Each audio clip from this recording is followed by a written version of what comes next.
안녕하세요. 저는 올해 61살이 된 이영숙이라고 합니다. 요즘 들어 부쩍 이런 생각을 해요. 나이는 정말 숫자에 불과하다고요.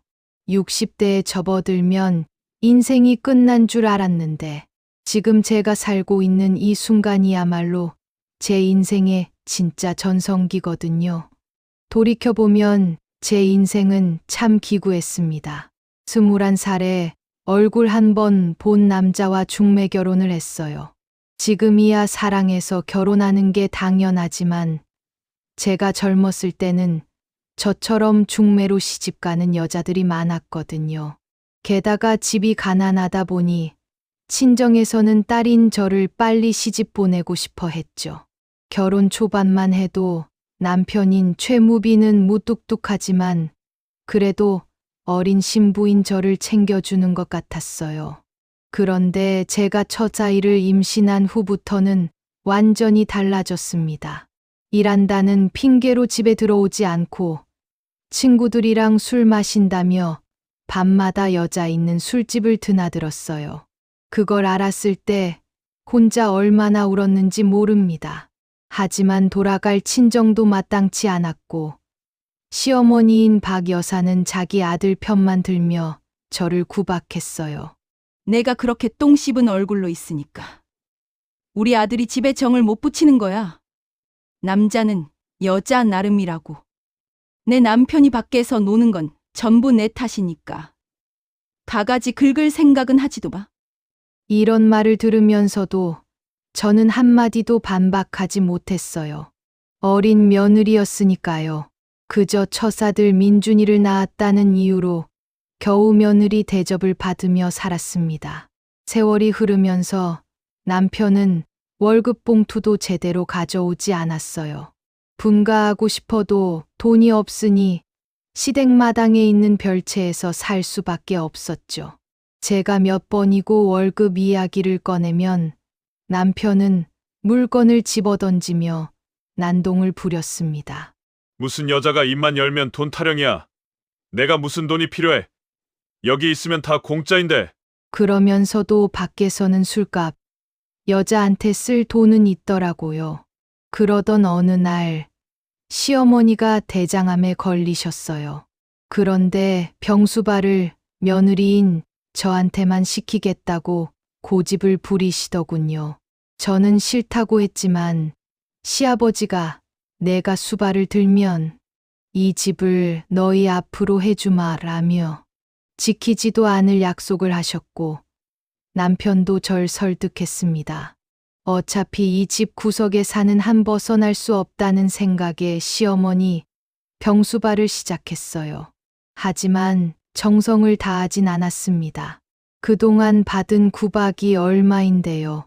시어머니는 아픈 중에도 저한테 늘 짜증을 내셨고 저는 한마디라도 더 하시면 수발 안 들겠다고 선을 그었습니다. 그러자 시아버지가 시어머니한테 소리를 지르시더군요. 아파서 누워 있으니 심심해? 며느리가 못한다고 하잖아. 이제 어쩔 거야? 죽을 거면 깔끔하게 죽지. 이게 뭐야? 당신 벌 받는 거야. 착한 큰애한테 함부로 하고 둘째네 소녀들 내쫓고 한 번만 더 며느리한테 못된 소리 하면 내가 당신 산에 갖다 버릴 테니 그렇게 알아. 그 후로 시어머니는 입을 꽉 다물고 눈물만 흘리셨어요. 그렇게 6년 2개월간의 투병 끝에 돌아가셨는데 아무도 제게 수고했다는 말을 하지 않았습니다.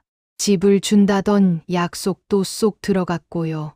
그런데 진짜 지옥은 그때부터였습니다. 제가 시어머니 병수발을 들고 있는 동안 남편은 밖에서 다른 여자와 살림을 차리고 있었어요. 그 사실을 어떻게 알았냐고요? 배가 남산만 한 여자가 집으로 찾아와서 말했습니다. 저 최무빈 아이 임신했어요. 책임져 주세요. 그 순간 피가 거꾸로 솟는 것 같았어요. 저는 그 자리에서 이혼해 주겠다고 했습니다. 하지만 남편은 이혼할 생각이 전혀 없다며 뻔뻔하게 말하더군요. 양육비 줄 테니까 애 낳고 싶으면 낳아서 키워. 나는 이혼 안 해? 그 여자도 생각대로 안 되니 입에 거품을 물었고 결국 남편한테도 버림받았나 봅니다. 그런데 얼마 후 남편이 제 몰래 그 아이를 우리 호적에 올려버렸어요. 제가 그 사실을 알고 남편을 벼르고 있는데 남편은 귀신같이 눈치를 채고 며칠간 집에 들어오지 않았습니다. 그러던 어느 날 경찰에게서 연락이 왔어요. 남편이 음주운전 뺑소니 사고를 당해 그 자리에서 사망했다는 소식이었습니다. 이상하게도 눈물이 먼저 쏟아졌어요. 좋았던 추억 하나 없는 남편이었는데 말이죠. 아니, 그때 흘린 눈물은 남편 때문이 아니라 이제 나는 어떻게 살아야 하나 하는 두려움 때문이었던 것 같아요. 앞으로 살 길도 막막하고 무슨 인생이 이 모양인지 허탈하기만 했습니다. 남편이 죽자 시동생 철수가 본색을 드러냈습니다. 형이 죽었으니 집은 자기가 물려받는 게 당연하다며 저와 아이들을 내쫓다시피 했어요. 시아버지는 이미 돌아가신 후라 막아줄 사람도 없었죠. 제가 백방으로 법적 대응을 알아봤지만 남편이 생전에 제대로 절차를 밟지 않아서 소용이 없었습니다. 결국 시동생이 합법적으로 집안 재산을 다 가져갔고 저는 동네에 소문을 내며 싸웠습니다. 그러자 철수가 150만 원을 던지며 이거 가지고 꺼져라고 했어요. 저는 그 돈으로 인천 구월동 반지하 방을 얻고 두 아이의 손을 잡고 집을 나왔습니다. 그런데 문제가 있었어요. 제 호적에 올라와 있는 그 아이, 수진이를 어떻게 해야 할지 몰랐거든요.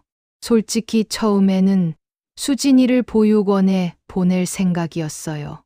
내 자식도 제대로 키울 수 있을지 모르는데 남의 자식까지 키울 엄두가 나지 않았거든요. 그래서 수진이 손을 잡고 보육원으로 향했습니다. 그런데 민준이가 제 손을 뿌리치며 수진이를 자기 뒤로 숨기는 거예요. 엄마, 지금 수진이 고아원에 데려다 주려는 거잖아. 저는 화가 나서 말했죠. 그래, 그런데 뭐가 잘못됐어? 이 애는 엄마 자식이 아니잖아. 그러자 민준이가 소리쳤어요. 안 돼! 수진이는 내 동생이야! 나는 오빠고, 오빠는 동생을 지키는 거야! 저는 어이가 없어서 물었습니다. 얘가 어떻게 내 동생이야? 민준이는 단호하게 대답했어요. 아빠가 그랬어. 수진이가 내 동생이라고. 그리고 수진이가 나한테 오빠라고 했어. 그럼 수진이는 내 동생이야. 저는 수진이를 쳐다봤어요. 말도 못하는 줄 알았는데 언제 그런 말을 했는지. 수진이는 제 눈을 피해 민준이 등에 고개를 묻었습니다.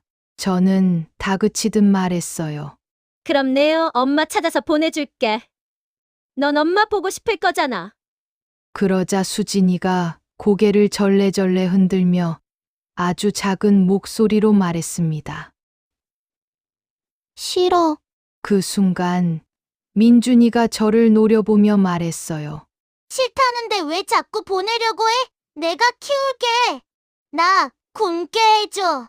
그때 뒤통수를 세게 얻어맞은 기분이 들었습니다. 내가 어른인데 지금 뭐 하는 거지? 정신이 번쩍 들었어요.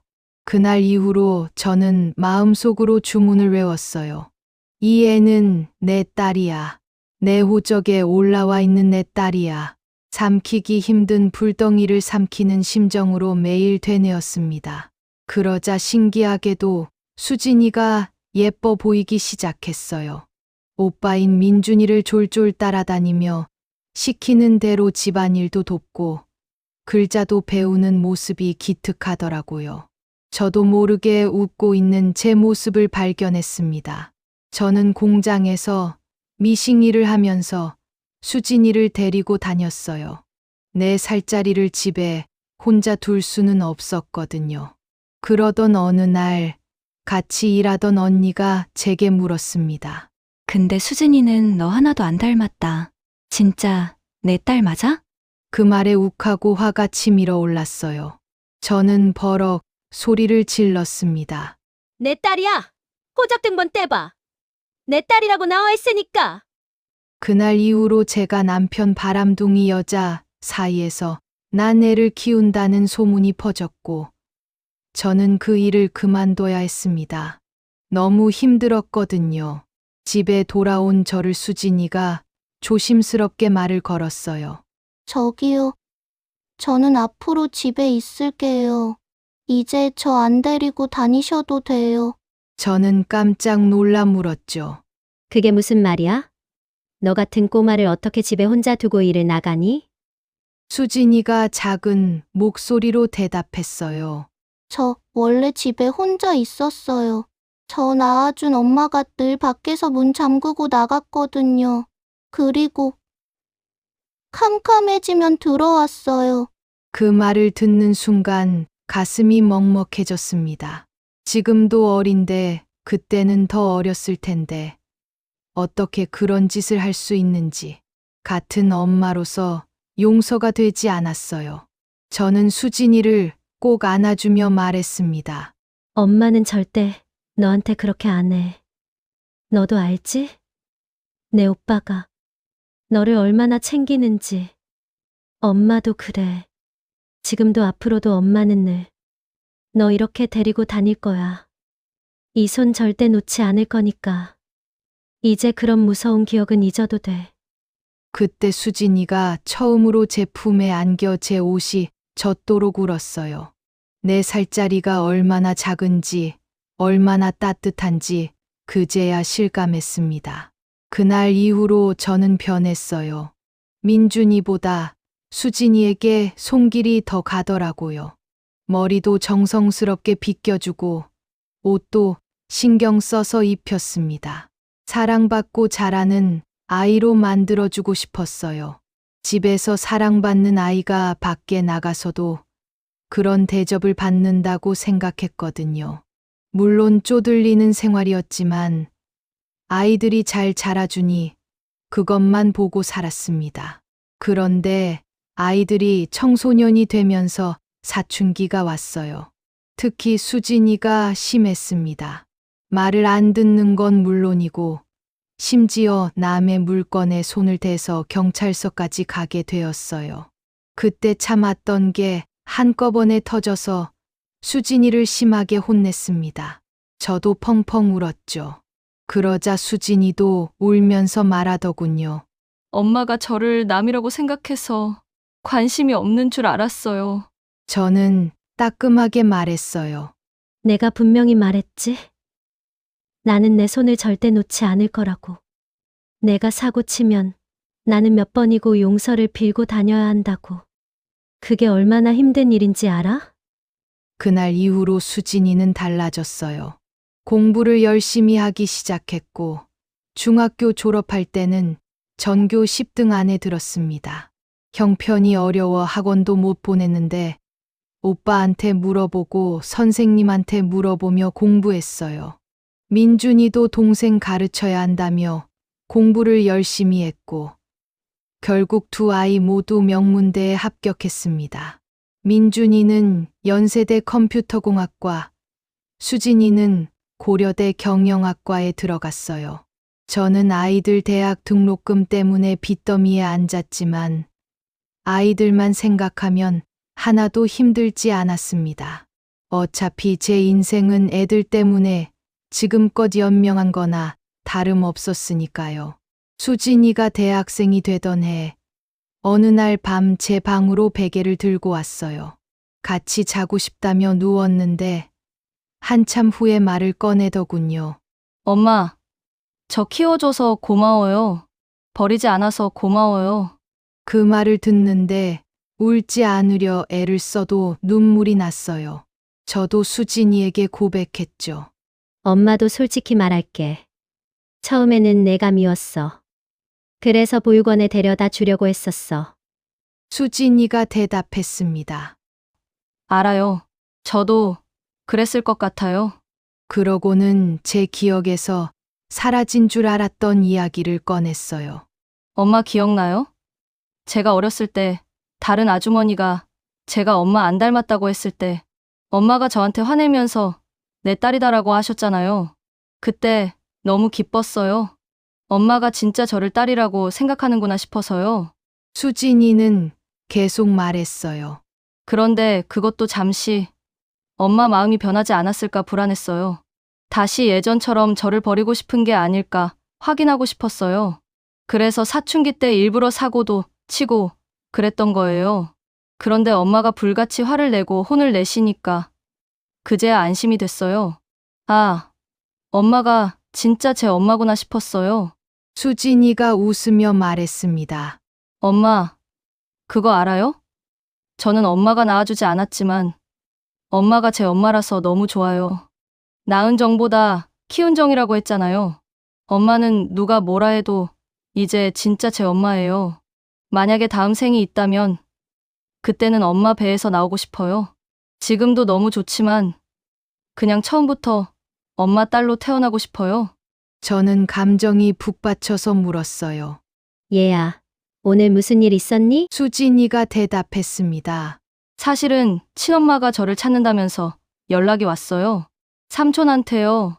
저는 깜짝 놀라 소리쳤죠. 뭐?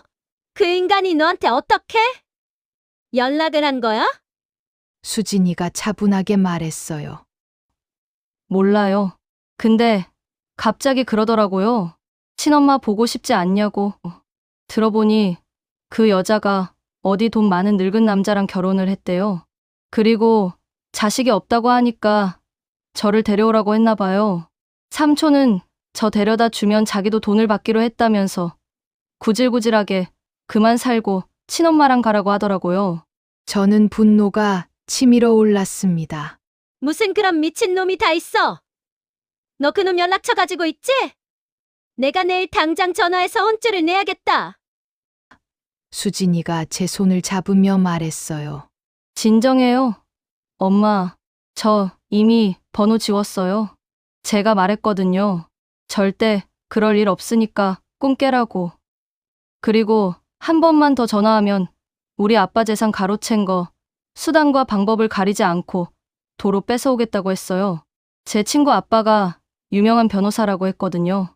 그랬더니 바로 전화 끊어버리던데요. 저는 수진이를 보며 웃었습니다. 너도 참 누굴 닮아 그렇게 똑소리 나니? 내 아빠라는 인간은 그런 머리가 없는데.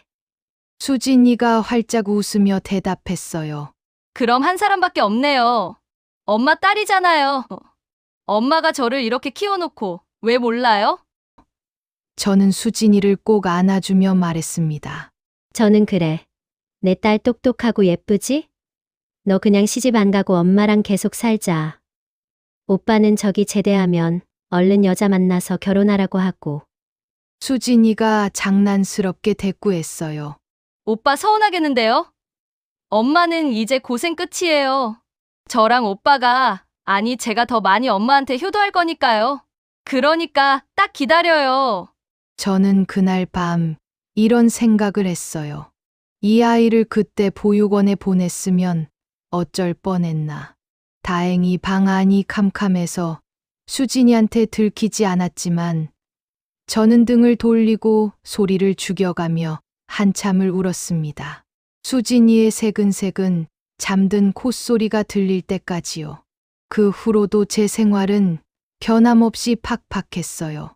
수진이는 과외도 하고 학교에서 일도 하며 자기 등록금을 자기가 해결했지만 저는 그래도 아이들에게 많은 걸 해주고 싶었죠. 그렇게 제 인생을 갈아서 키운 아이들이라 그런지 아이들은 각자 자기 분야에서 지금까지 사회인으로 잘 지내고 있습니다. 민준이는 네이버 계열사에 다니고 수진이는 삼성 금융 계열에 다니고 있어요. 수진이는 아직 사회 초년생이지만 승승장구하고 있답니다. 작년에는 연말 보너스를 정말 많이 받아왔어요. 그리고 그 아까운 돈을 저한테 몽땅 주려고 하더라고요. 제가 싫다고 아무리 피해 다녀도 자는 틈에 와서 제 머리맡에 두고 갔어요. 재작년에는 민준이를 장가 보냈는데 이미 독립해서 나간 아들이라 그런지 실감이 잘 나지 않더군요. 그래서 결혼식 내내 좋아서 웃었어요.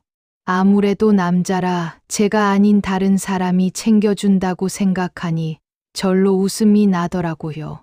현재까지 저는 수진이랑 둘이 살고 있는데요. 수진이는 저랑 한 약속을 지키겠다며 제 옆에 꼭 붙어 있습니다. 솔직히 너무 고맙죠. 하지만 이것도 어찌 보면 제 욕심인 거라 요즘은 시집가라고 말하는 게 제 일상이 되었답니다. 그래도 속마음은 내심 수진이랑 좀 더 붙어 있고 싶은 마음인데요. 요즘은 수진이 덕분에 해외여행도 다니고 배우고 싶었던 미술도 하고 제 팔자가 상팔자가 되었어요. 이게 다 제 딸 덕이죠. 수진이는 저한테 용돈도 늘 후하게 쥐어주고 카드도 주면서 무조건 팍팍 쓰라고 하는데 돈도 써본 사람이 쓴다고 저는 못 쓰겠더라고요. 수진이는 키워준 값을 하는 거라고 하지만 저는 사실 더 받을 게 없거든요. 이미 수진이는 크면서 제가 키워준 거 다 하고도 남았는데요. 그래서 저는 그저 수진이가 행복할 수 있도록 늘 기도하고 응원하는 마음으로 살아요. 조금만 더 이렇게 저랑 살다가 아빠랑은 정반대인 착하고 지조 있는 그런 남자 만나 결혼했으면 좋겠다는 바람이 있는데요. 뭐 보나마나 수진이 시집 보낼 때는 제가 더 많이 울 것 같긴 한데 아마 그 눈물은 기쁨의 눈물이지 않을까 생각합니다. 평생 남편한테 고마운 마음 가져본 적이 없는데 이렇게 제 딸을 만나고 또 제 호적에 올려 키울 수 있게 해줘서 고마워요. 그래서 더는 미워하거나 원망하지 않으려고요. 지난 날을 되짚어 제 인생을 정의해보면 참 힘든 인생이었지만 아이들이 있어 그럭저럭 열심히 잘 산 인생이라고 생각합니다. 요즘 부쩍 그런 생각을 해요. 그때 죽지 않고 살아서 다행이라고요. 살다 보면 웃는 날이 온다고 하더니 그 말이 거짓말은 아니더라고요. 원래 인생은 그런 거잖아요. 굽이굽이 슬픔도 있고 아픔도 있고 또 기쁨도 있고 보람도 있고요. 저는 앞으로 더 많은 날을 살아가겠지만 이제는 그 굽이굽이에서 울지 않을 겁니다. 오히려 제 힘든 인생을 훈장처럼 가슴에 품고 더 씩씩하고 멋지게 제 인생의 전성기를 누릴 거예요. 그리고 지금 현재 힘드신 분들 분명히 계시겠죠. 그분들에게도 꼭 말하고 싶은 말이 있는데요. 조금만 더 참고 견디세요. 분명 희망이 보일 겁니다. 비록 지금은 힘들어도 좋은 날은 꼭 올 거예요. 그러니 무너지지 말고 버티세요. 발에 힘 꽉 주고 버티다 보면 그 힘으로 앞으로 나아갈 수 있을 겁니다. 멀지 않은 곳에 여러분들이 바라는 희망이 있길 바라며 이상 제 이야기를 마칠게요. 감사합니다.